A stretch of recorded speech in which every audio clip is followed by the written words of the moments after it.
Good evening, everyone. Yeah, thank you. We're here for a great event, so we gotta be lively. So thank you for that beautiful prelude. That was an original composition that was produced and performed by Iona Wagner. So thank you for that.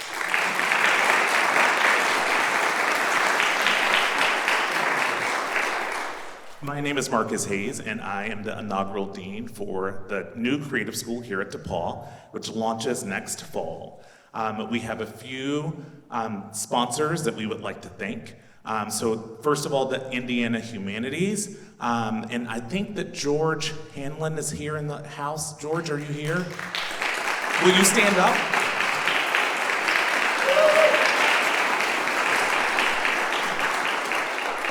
Thank you so much for making the effort to be here.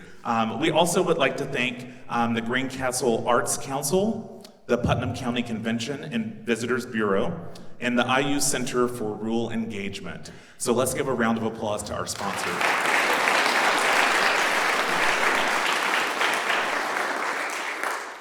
When you came in, you may have noticed that there are some musicians who are planted around the audience. So I definitely want to take a moment to introduce them. So tonight we have Leo Sussman and Micah Lane on flutes. We have Eric Edberg on the cello and Tegan Fearon on the violin. So they will be underscoring and playing while the poets are presenting their work, as well as providing a little bit of transition between pieces. So you will notice that this is a true collaborative event. And then I also want to take a moment to introduce our poets tonight.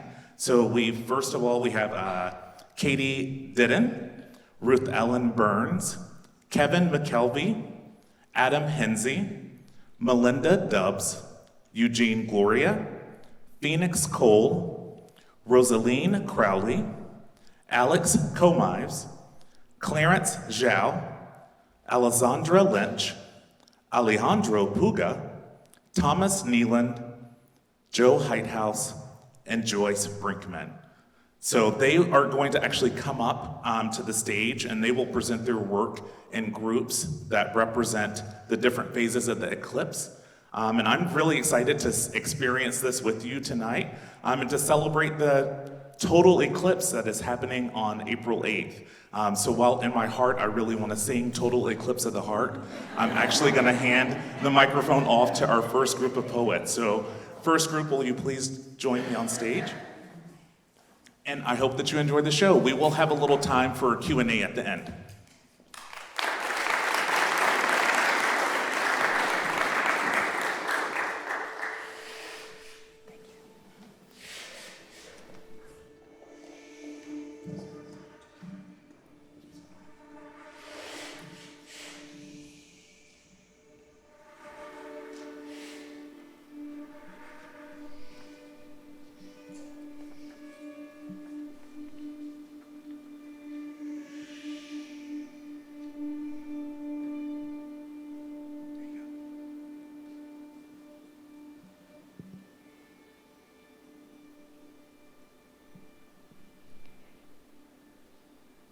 Three orbs, one umbra, then abracadabra, stars.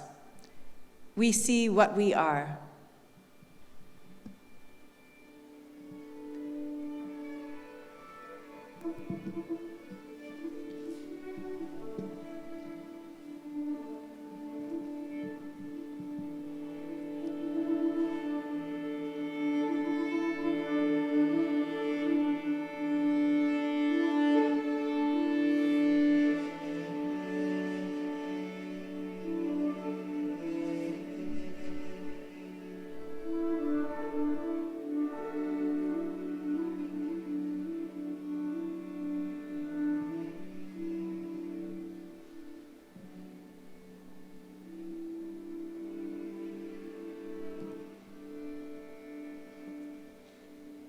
Standing in umbra, seconds from totality, in awe we delight.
Sliced cheese, DeClipse's patty, under sprinkled bun, garlic cheeseburger.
Diamond ring in view, eclipse watching with my wife. We hold our palms high.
Hot diamond circlet, interstellar silhouette, witness Selena.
Keep your favorite saint like embers in your pocket. See, God lights our path.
Immortality, mysterious location, useless without you.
Egg-shaped oval eye, hardened heart's obscurity.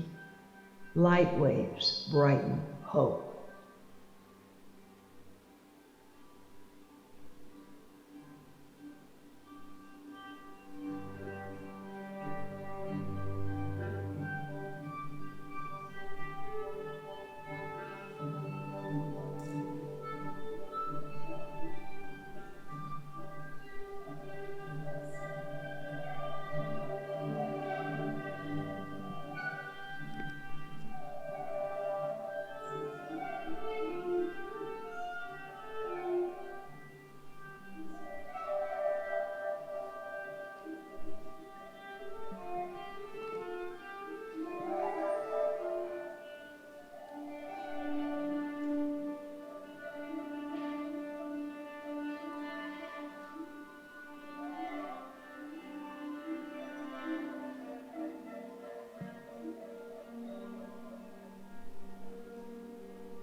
Solar sea urchin, splayed kaleidoscopic spines pierce my drunken eyes.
blinded by the moon, can't see the light of our earth, still can't see myself.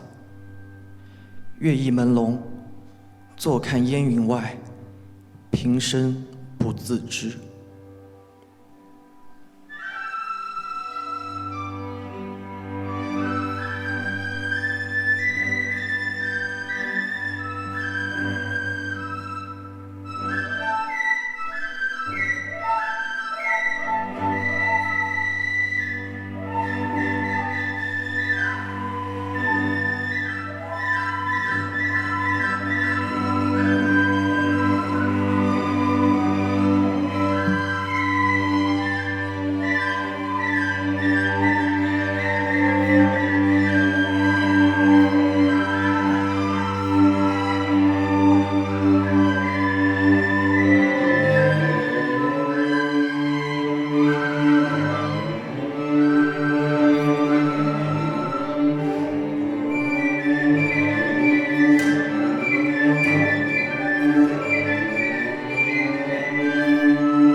Arrow in dark fields, dream bow for the luminous. What if we're alone?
Careless dahlia, barely containing itself behind an eyelid. Dahlia incauta, apenas refrenada tras parpadeo.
Unified as one, we clasp our hands together, sing till justice comes.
Moon's smoke shadow drifts.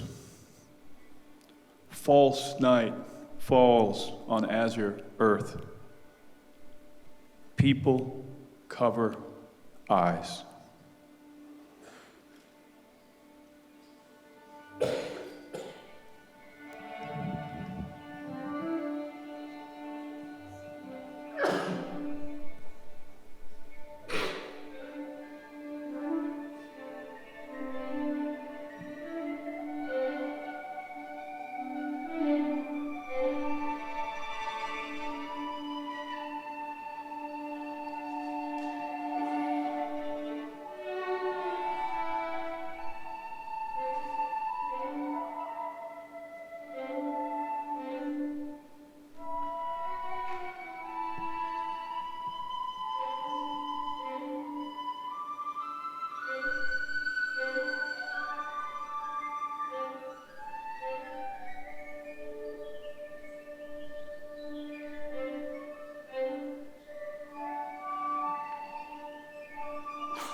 Selena's shadow, heavenly ever depoys, weightless on earthlings.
Absolutely wonderful. Thank you all for this presentation, for giving your work. Actually, poets, will you stay on stage? And I want to invite the other poets and musicians to join up on stage. And I think that the plan is that Joe Heighthouse and Joyce Brinkman will have microphones that they will bring out to the audience if any of you have questions that you would like to ask about this collaborative process, about the inspiration for their work, how did we get here tonight? So you can certainly take a moment. It's an opportunity to talk to living artists, which we don't always have the opportunity to do. So musicians are going to make their way to the stage, and I'm going to hand this over to Joe so that we can start getting the first questions. I think, raise your hand if you have some.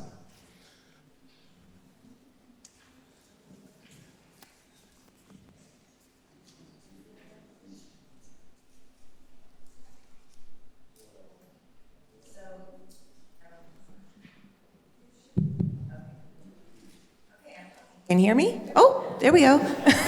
So my friend here is laughing at me because I whispered to her just a minute ago, who's Celine? Because she was mentioned twice. So that's my question, who's Celine or Selena? Both Melinda and I had Selena in our poems, and Selena, it's moon. That's the moon in Greece. She was the moon goddess, and they referred to, it's like Helios is the sun and Selena is the moon in Greek. Yeah. Now you do. It's a beautiful name. Yeah. Hey, gloss of water. Tell them what of water. I don't know how to say it. I've been very nervous that I had to say that. I don't think it's fair. I don't think the poets are supposed to get ask a question, Joe. Oh, sorry.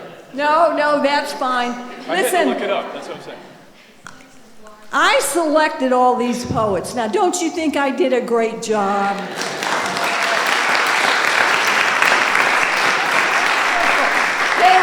They were just wonderful. But I really picked on them and nagged them about not giving me that middle line with 7 words in it. Because if you haven't seen them, these poems are up on banners in downtown Greencastle now. And it's hard to get 7 one-syllable words on the banners. So I had given all of these people such a hard way to go about that. I thought, oh boy, I got to put some big multi-syllable words in here. So that's where that came from, and it basically means heaviness. So basically, I'm saying this. In some cases, with some cultures, there was a heaviness or a scariness about an eclipse. Some of them thought they needed to do things to make it go away, and basically, so I'm referring to that, and basically saying, hey, it's part of nature, and it's weightless on us. It's not hurting us at all. Okay, next question. Is that French? Show, is that correct? Pronounce it that way. How's his name pronounced? Shao? Mr. Shao, my question, thank you for your haiku. Thank you. What is the difference between writing haiku in Chinese characters and in English with your count? Do you count the symbols? Do you count the syllabus? The syllables? How do you manage that? I would say it's a kind of difficulty for me to write English poems, because I'm a Chinese guy, so Chinese is my first language. So writing in English, sometimes I have to translate all the characters in my mind. It's really hard, especially haiku. But I feel like for this time, I actually write English version first, and I translate into Chinese, because I feel haiku, they have like a specific rhythm. So I cannot just write it in Chinese. That's why this time I choose to write English version first. Thanks.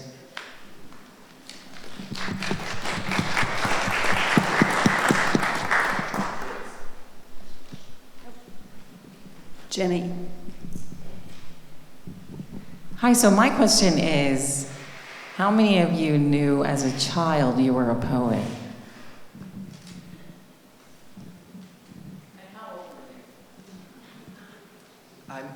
I think I'm still a child. I mean, I think I'm the youngest here. I'm only 21 right now. But yeah, if I compare to like kindergarten students, kindergarten school student, I'm pretty old. But yeah, I think I'm still a child.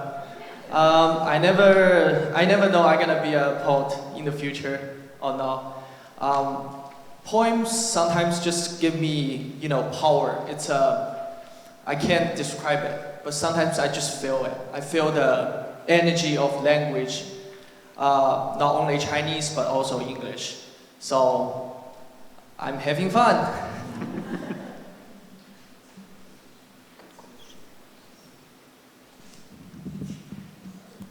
I'll go, I guess. I grew up next to a cornfield in Evansville, so I wanted to just explode. So I got really into performing, and this thing called Poetry Slam got really, really big around the time when I was in high school. So I was very drawn to explosive kind of things that could bring me out of my shell. Now that I'm 41 and getting older, I am grumpy. And I want things to slow down, and that's why I like haiku.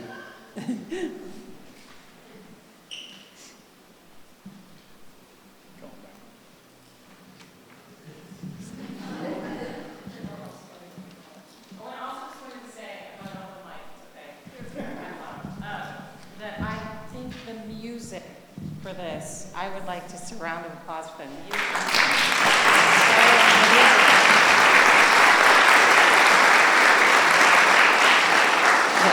It's really beautiful when the music and the poetry comes together. So thank you so much for that. What's my other question?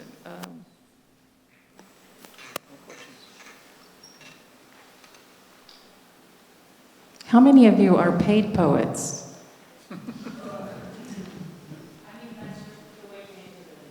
She means that you make your living somehow. Well, I mean, are you talking about tonight or like in general?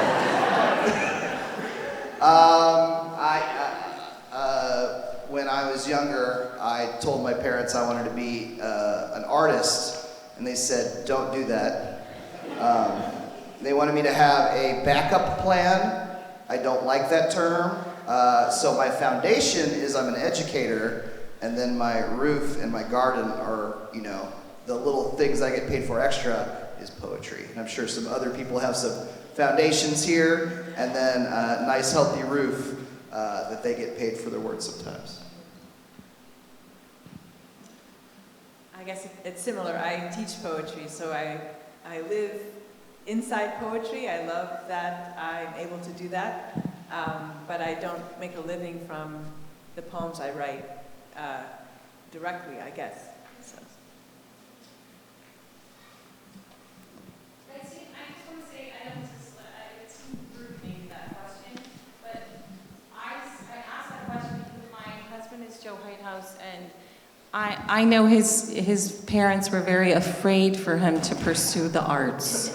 And yeah, he teaches poetry and writes poetry, as each of you do. And if there's anyone in the audience that's a poet, I just want to say, or an artist, otherwise a musician, like these amazing people up here, like follow it.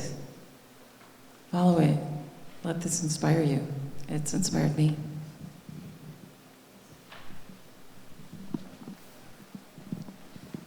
I just want to say it's really nice to be his student. It's really, really nice to be his student. I learn a lot.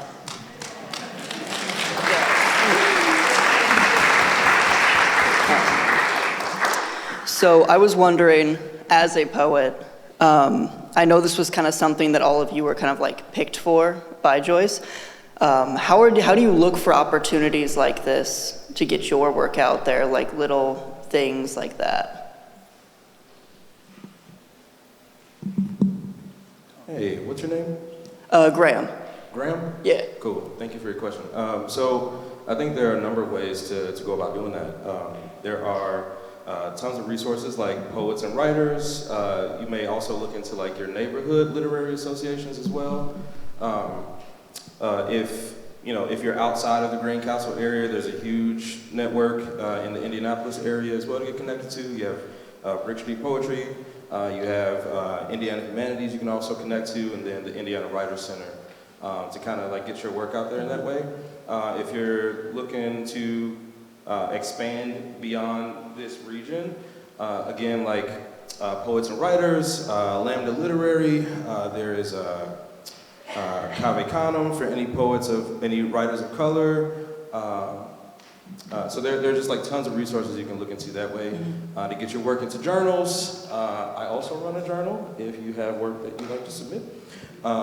Just putting that out there for you. So, yeah. Awesome. Thank you. Appreciate it. Thank you.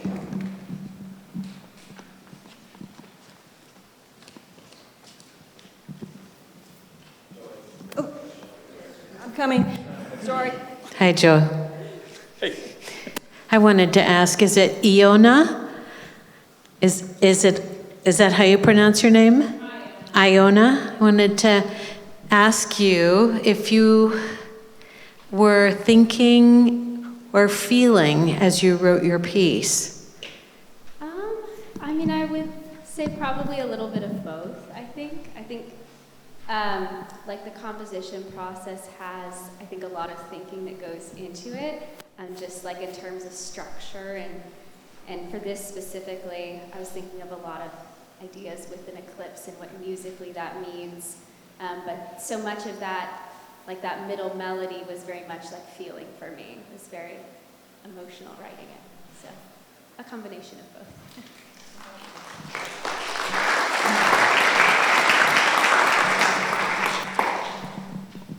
I think throughout my education, I thought haiku had to have 17 syllables, 5, 7, 5. And recently somebody said, oh no, that's not true. Usually has 3 lines. So I'm wondering what you all think about the rigid form or the fluid form. I'm going to take this one and then anybody else can say something. I had the good fortune of learning haiku from a wonderful Japanese lady. And we even have gotten to write and be published together. And we were writing the Keisen Renku, which is where haiku came from. So basically the Americans, and I think really set the syllable right, as somebody mentioned before, from the standpoint of the beat that Chinese or the tenor that if you're hearing it in the Chinese language, that you would, with the 5-7-5, you get that feeling that you get with haiku in Japanese, I believe. And I'm very strict, and I was very strict with them because of having this experience in writing with someone who is a poet from Japan, just a lovely, wonderful person. And it was just a really great experience. And I just find, for instance, starting out with nature, the haiku starts out with nature, and honestly, there are all kinds of other things you can do with short form. And Americans have done a lot with short form. And there's nothing wrong with writing a short form poem, that is close to haiku, or even, I know, Adam, tell them you're really short when you know what I'm talking about the bug. Oh, can you recite that? Alan Pizzarelli, and it's bzzz, bzzz. That's it. You didn't catch that. Yeah. See, to me that's a wonderful poem. Okay, it's got 3 lines and 3 sounds basically. Yeah. But it's a wonderful poem, and that doesn't mean that you shouldn't do things like that. But if you're really going to write a haiku, first of all, a haiku starts out with nature. You can use those same word counts and form, but if you don't start out with nature, it's not a haiku. The Japanese, if it's funny, it gets something else, and if it's sad, it has another name. So to be a haiku, it really needs to take nature as its inspiration, and then tell us something about the human experience. And what I was saying with all of this is that actually the eclipse, the stars, the moon, the sun, all of these are they're part of nature. They're part of our lives, and they're part of our nature. And it was just, I think, a great opportunity. These guys did such a wonderful job, giving us, I think, a great variety of insights. So I really appreciate them. Okay, yes. I have Susie. a question. Sorry, can I add to that real quick? I apologize. I never get to talk about this, so I'm taking the opportunity. So haiku is traditionally, and I'm not a linguist, so please correct me if this is wrong, if anyone speaks Japanese in here. Haiku is written in onji, which is a different sound unit than we use. So for example, ha is an on, but also hia is an on. So that doesn't really match up with our syllable count, because our units of sound are different. Japanese is a syllable-based language, and we are a syllable stress-based language. So often our haiku come out very clunky. So traditionally, a lot of Japanese writers use perfectly 17 syllables with one line. A lot of American writers use less than 17 syllables with 3 lines. But one thing to keep in mind is some people believe that you cannot write haiku in English. There are also people who criticize Basho for not writing the courtly Japanese. So there's never really been a decided upon, this is the real structure. Haiku has also always been challenged about what it is since its inception. That's all. My soapbox. No. And they also, many of their haiku are just one line up and down. They read up and down as opposed to across like we do. Right. Oh, Suzanne. I have 2 questions for each of our musicians and poets. I'm curious, from what city did you travel to be with us this evening? And also, what's your hometown? In what city were you born? I'm a resident of Greencastle, but I'm probably from a place that's very far from all of your imaginations. I was born and raised in Maui, Hawaii. So if you find another person from Hawaii, let me know, because I'd love to have a neighbor who also speaks Hawaiian. I'm also here in Greencastle, but grew up in San Francisco, California. Another Greencastle local, but I grew up in Buffalo, New York. I traveled here from Indianapolis, and I'm from Westfield. They're really awesome. I live in Indianapolis on the south side, and I was born in Bristol, Tennessee, and grew up in Evansville, Indiana. I drove here from Muncie, but I live in Indianapolis, and I was born in Washington, D.C. I'm from Indianapolis. I grew up on the edge of a cornfield near Lebanon, Indiana. I spent 4 awesome years here in Greencastle at DePauw, and it's always fun to come back and visit. I'm from China, and the city called Ningbo, near Shanghai, if it makes sense. I live in Greencastle, but I'm from San Francisco, but I was born in Manila. So when people ask me where I'm from, that's always a hard question to answer. I live in Greencastle as well. I'd say I was born in Iowa City, and I was raised in Nashville, Tennessee. I traveled from Fishers, and I was born and raised in the east side in Indianapolis. Born and raised from Indianapolis, and I traveled from Indianapolis. Born in San Jose, California, raised in Greenville, Mississippi, spent 4 years here at DePauw, and now I live in Brownsburg, Indiana. I live in Indianapolis, work here in Greencastle at this university. I was born in Rochester, Minnesota. For what it's worth, I wrote the haiku on a flight from Mexico City to Indianapolis with 17 undergrads in tow, because Joyce said I had to hurry.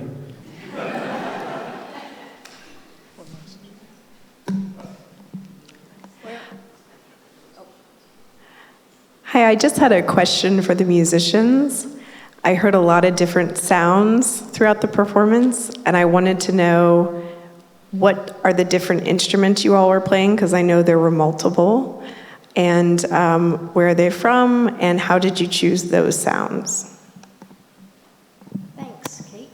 I guess I'll take the string end of things. So Eric, who was down here, was playing on a carbon fiber cello that he had retuned to be lower than its normal pitch. I was playing on a standard violin that came from Cremona, as well as a viola that was made in Ohio, and a 3D printed Hardanger fiddle.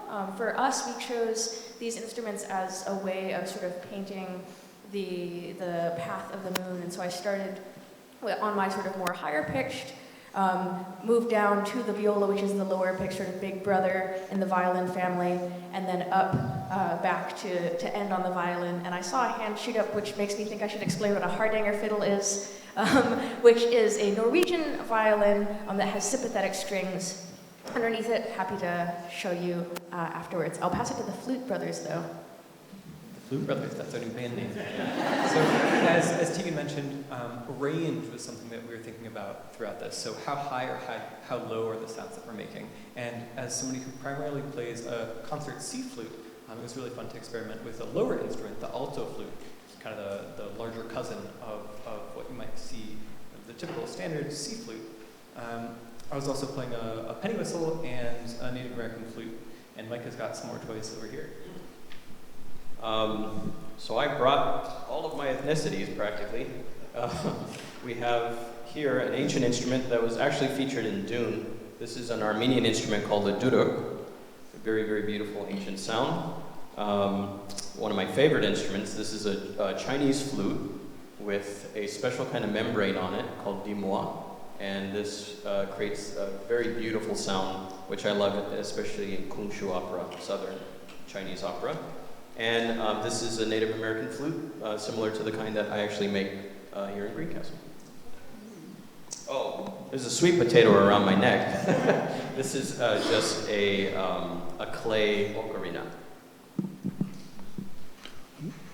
I'm gonna ask a quick question, because we had all these beautiful images that came from NASA, and we have an astronomer and a physicist among our poets. Yeah. And I'm just sort of wondering if Alex saw anything that surprised him. I thought you had, in some ways, the coolest image, and I'll never look through my own drunken eyes without thinking of you. They were all amazing images, I have to say, especially like the one on the airplane. I think it was yours, Clarence. Mine was really interesting. It was a challenge to write for that one, I will admit. But yeah, all the images are great. I hope we'll get to see something similar next month. Have you taken a selfie yet with your banner on the courthouse square?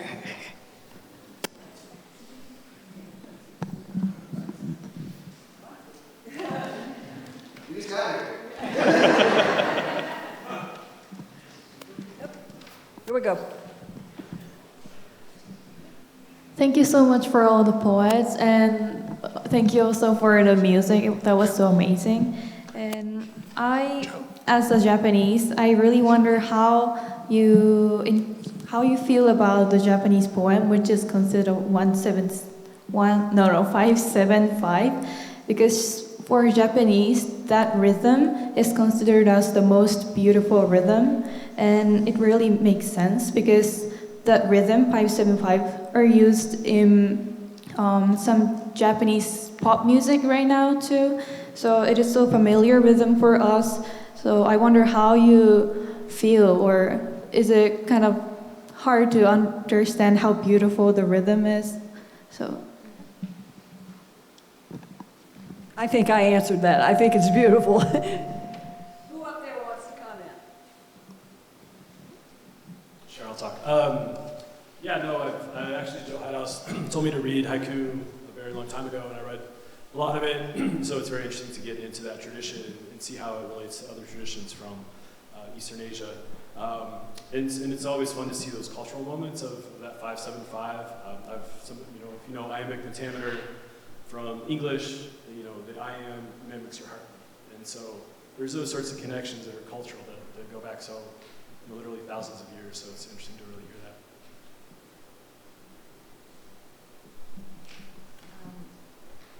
I think I was trying to listen for a while to Japanese readings of haiku because the rhythm was so beautiful, and I don't think I've quite gotten there in English. It has a very distinct patterning that I think we're approaching with the syllable, but there's a sense of emotion to it that is really hard to translate.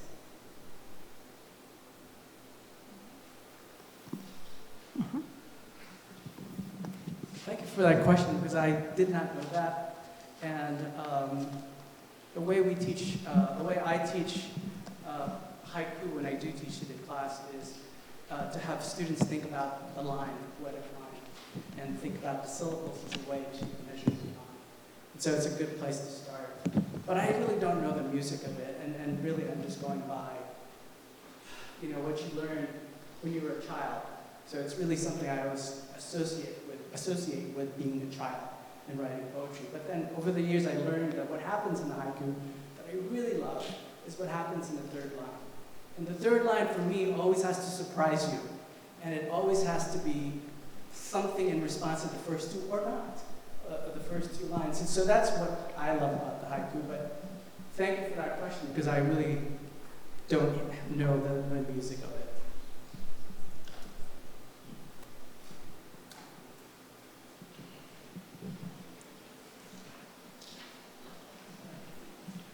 I just want to give a shout out to one other aspect of the haiku that I really love, which is the season word.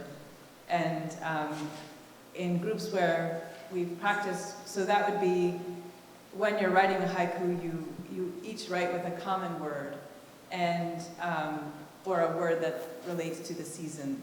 And I hadn't understood how communal that was and how marvelous it is that it's also an experience of many people looking at a similar subject. So like tonight, that we used DeClipse, that was our central word.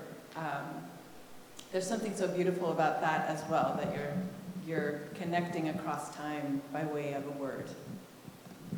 As I had said before, haiku came from Rinku, and the Asian languages or the Asian people have been so smart in how they've collaborated in their work. I mean, Case and Rinku, all the Rinku, they're linked verse, and they do a lot of collaborating. The poets in the past, the really famous poets, have in Japan and China both, have done a lot of collaboration. And that's one of the things that I really like about it, because I do really like the collaboration.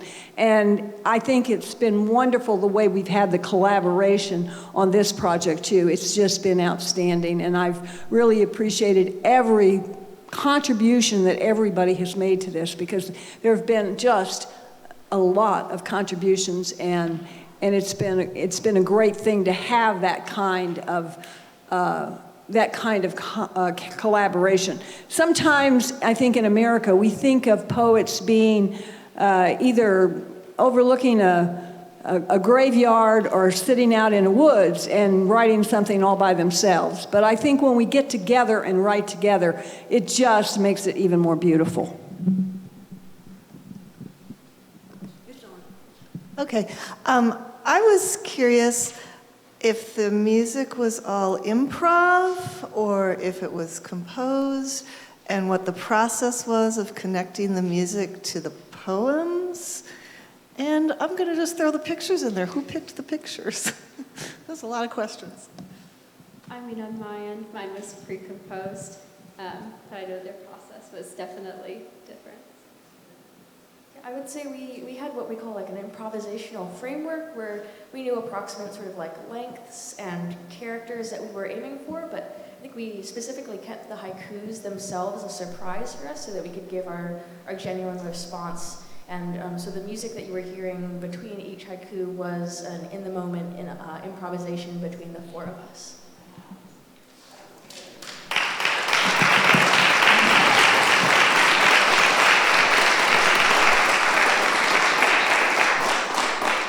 I just want to, I think we're done. It was great to hear these questions and answers.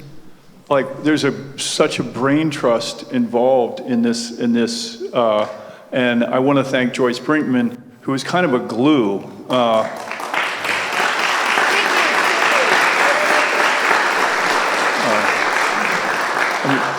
I'm a local poet, but had I not met Joyce several years ago, I don't think I'd do, like, I have a poem in the barn here in this community. Joyce, so many things I have done as a poet, and to be able to reconnect in a project with two of my former students, with my colleagues, with poets I've admired from afar, with these incredible musicians. We're lucky in Greencastle and DePauw to have one another, and to have someone like Joyce in Indianapolis just connecting dots in incredible ways. So thank you all for coming out, and have a good night. Could I have Marcus come up just for a moment? Yeah, sure. Because again, it's so wonderful, I think, about the new creative school, and that's all. This has been about collaboration, and the creative school is going to be about collaboration, sure. And so I'm going to give him one of our tote bags and thank him for all the help and all the support that we've had on this project. And some of you ask how you might get connected or how you might do something in poetry. This is our podcast. We would invite you to listen to our podcast, and you'll learn a lot there and probably get some inspiration and maybe some ways to do things. So, we always have to advertise even when we give presents away. But Marcus, we are so appreciative. It's just been wonderful. Thank you so much.